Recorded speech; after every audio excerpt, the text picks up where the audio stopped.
अस्सलाम वालेकुम नाज़रीन, वंस अगेन हमारे साथ मौजूद हैं अब्दुल हफीज़ साहब। और आज हम जिस मौजू को ज़ेर बहस लाएंगे वो इरिगेशन सिस्टम है। दुनिया में बड़े मॉडर्न ट्रेंड्स चल रहे हैं और पाकिस्तान में भी अब अल्हम्दुलिल्लाह ये सिस्टम आना शुरू हो गए हैं। जैसे आज से कोई 20 साल पहले ड्रिप इरिगेशन सिस्टम पाकिस्तान में आया, उससे पहले बिल्कुल हम फ्लड इरिगेशन करते थे जिससे पानी का बेहद ज़्यादा होता था। फिर ड्रिप इरिगेशन सिस्टम और अब इसके बाद बड़ा मॉडर्न और जो दुनिया में लेटेस्ट ट्रीन सिस्टम है वो सेंट्रल पिविट इरिगेशन सिस्टम है, जो अल्हम्दुलिल्लाह अब पाकिस्तान में भी लगना शुरू हो गए हैं।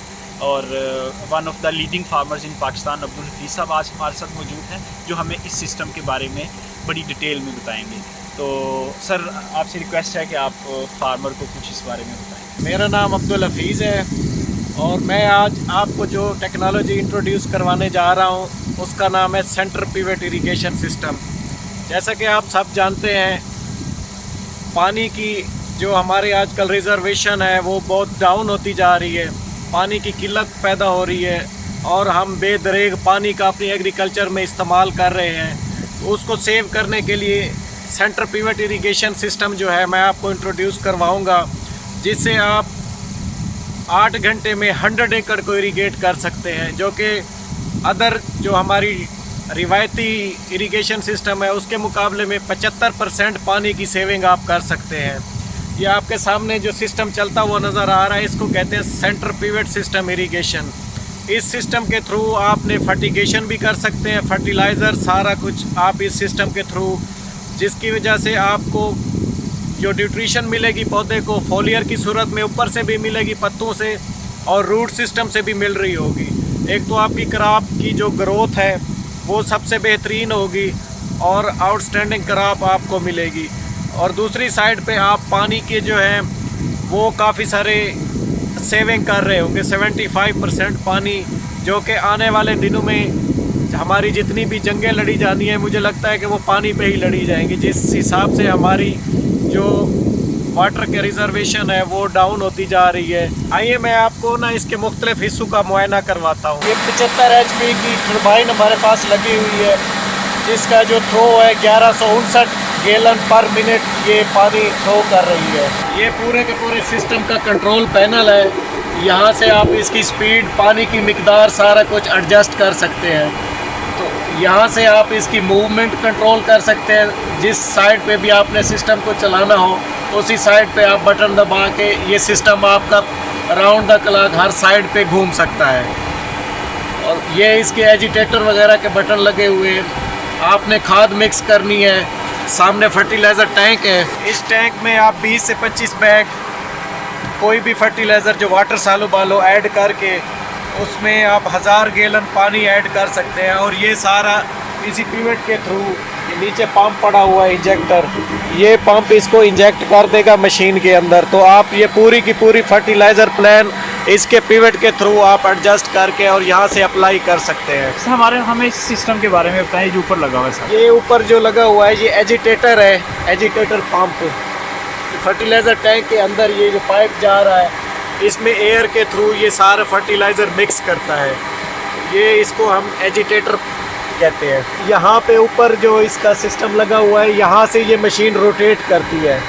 ये पूरा सर्कल यहाँ से ऊपर जो रिंग बना हुआ है, रिंग के ऊपर जो इसका पाइप है ना, ये यहाँ से रोटेट करता है। तो ये कितनी देर में एक चक्कर पूरा करता है अपना?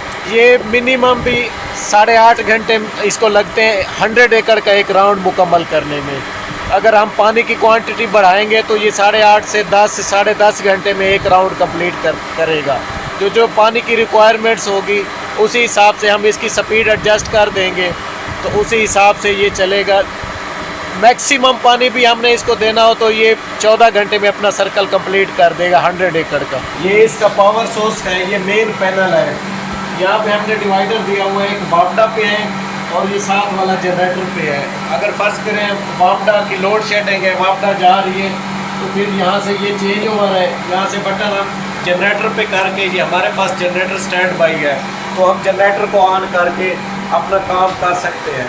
ये इसका एक नोज़ल्स का मुकम्मल चार्ट होता है वाटर फ्लो का, उसी वाटर फ्लो के हिसाब से हम यहाँ से लेकर एंड तक नोज़ल की एडजस्टमेंट हुई है। उसी चार्ट को हम फॉलो करते हुए इसकी नोज़ल एडजस्ट करते हैं। सर देखने में तो लग रहा है कि ये बड़ा कॉम्प्लिकेटेड सा सिस्टम होगा, आम किसान नहीं चला सकेगा। नहीं, ये देखने में जितना कॉम्प्लिकेटेड लग रहा है उतना है नहीं। उसके मुकाबले में ये एक जो 15 से 16 साल का बच्चा भी इसको आसानी से ऑपरेट कर सकता है। ये कोई इसमें ज़्यादा डिफ़िकल्ट चीज़ नहीं है कि जो समझ में ना आए। ये बहुत ही आसान सिस्टम है। ये सिंगल आपके फिंगरप्रिंट पे है हर चीज़। आपने खाली बटन दबाना है, फर्टिलाइज़र मिक्स करनी है और बेशक आप घर जाके सोते रहें, ये इसने आपको पूरा अपने मोबाइल पे जो ऐप के ज़रिए ना डाटा आपको दे देगा। जैसे ही इसने आपको राउंड मुकम्मल करना है, इसने आपको इन्फॉर्म कर देना है, तो आप अपने मोबाइल से भी घर बैठे इसको आप ऑन ऑफ कर सकते हैं। सर इसके दीगर फ़ायदे क्या हैं, जैसे कि लेबर और इस तरह की चीज़ें, वो ज़रा डिटेल में बताएं बाकी फ़ायदे। लेबर तो बिल्कुल इसमें इन्वॉल्व ही नहीं होती, सिवाय एक फर्टिलाइज़र टैंक में डालने के अलावा लेबर का यहाँ पे बिल्कुल भी काम नहीं है। आप इसको अपने सेल फ़ोन से कंट्रोल कर सकते हैं। कोई लेबर की ज़रूरत नहीं है इसकी देखभाल करने के लिए। लेबर आपको वहाँ चाहिए हो जहाँ आपके खाले हों, आपने पानी बार बार चेंज करना हो। यहाँ पे पानी चेंज करने की कोई ज़रूरत नहीं है। जैसे ही आपका 100 एकड़ का सर्कल कंप्लीट होगा तो मशीन या तो ऑटोमेटिक बंद हो जाएगी या आपके पास उसका अलार्म आ जाएगा, उसकी मैसेज आ जाएगा, तो आप अपने सेल फ़ोन से भी इसको बंद कर सकते हैं। इसकी ऑपरेशन बहुत ईजी है। सर ये जो व्हील्स लगे हुए हैं इनका थोड़ा बताएं, इनका क्या मकसद है? इन व्हील्स में डीसी मोटरें लगी हुई हैं और 4x4 मोटरें हैं जो मशीन को मूव करती है। ये जितनी भी इस पे 5 स्पैन है, हर स्पैन पे अलग-अलग मोटर लगी हुई है जो हर स्पैन को मूव करती है। ये डीसी मोटरें हैं, तो इसके के लिए कोई ज़्यादा पावर की ज़रूरत भी नहीं है। आम जनरेटर या वापडा भी अगर है तो वो उसको डीसी उस पर कन्वर्ट करके चला सकते हैं आप इसको। सर इसकी कॉस्टिंग पे थोड़ी बात करें। गवर्नमेंट भी इसके ऊपर बड़ी अच्छी सब्सिडी दे रही है, और गवर्नमेंट की सब्सिडी के बगैर लगवाएं तो क्या कॉस्ट आएगी 100 एकड़ की, और सब्सिडी अगर गवर्नमेंट से अवेल की जाए फैसिलिटी तो क्या कॉस्ट आएगी? गवर्नमेंट की ये 2021 तक दिसंबर तक गवर्नमेंट की सब्सिडी थी। उस पर 60% जो थी गवर्नमेंट दे रही थी और 40% शेयर फार्मर का था।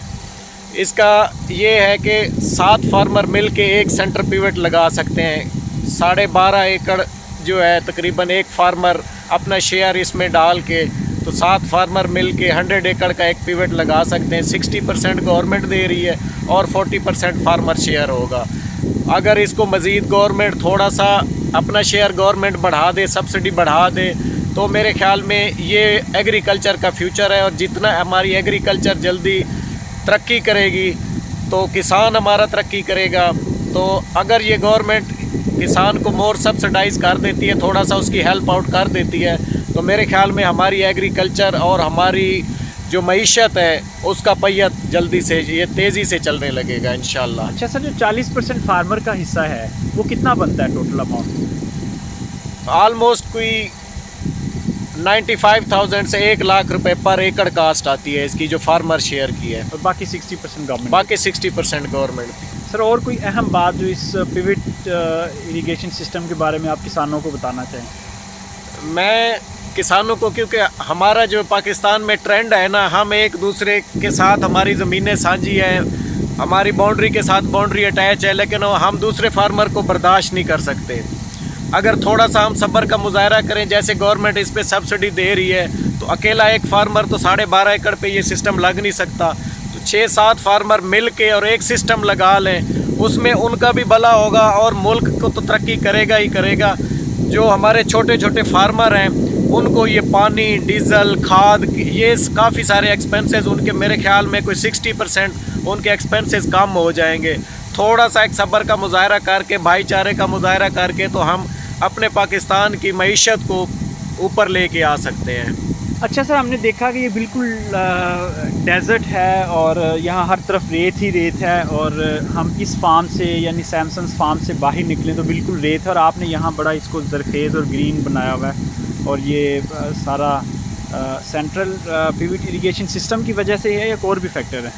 नहीं, डेफिनेटली इसमें इस सिस्टम का बहुत बड़ा रोल है, क्योंकि यहाँ पे फ्लड इरिगेशन तो हो नहीं सकती, पानी सारा लीच डाउन हो जाता है, और ये रेत है, ड्यून्स है। इसका जो सबसे बड़ा फ़ायदा है, आपने इसको ज़ीरो लेवल नहीं करना। ये जैसे भी ड्यून्स हैं मैक्सिमम आप 10 से 12 फुट जो ड्यून्स हैं उनको उधर ही स्लोपिंग करके आप ये सिस्टम लगा सकते हैं। आपको ज़ीरो लेवल करने की ज़रूरत नहीं है। दूसरे आप फील्ड अगर फ्लड इरीगेशन पे जाते हैं उसके लिए आपको ज़मीन ज़ीरो लेवल करनी पड़ेगी।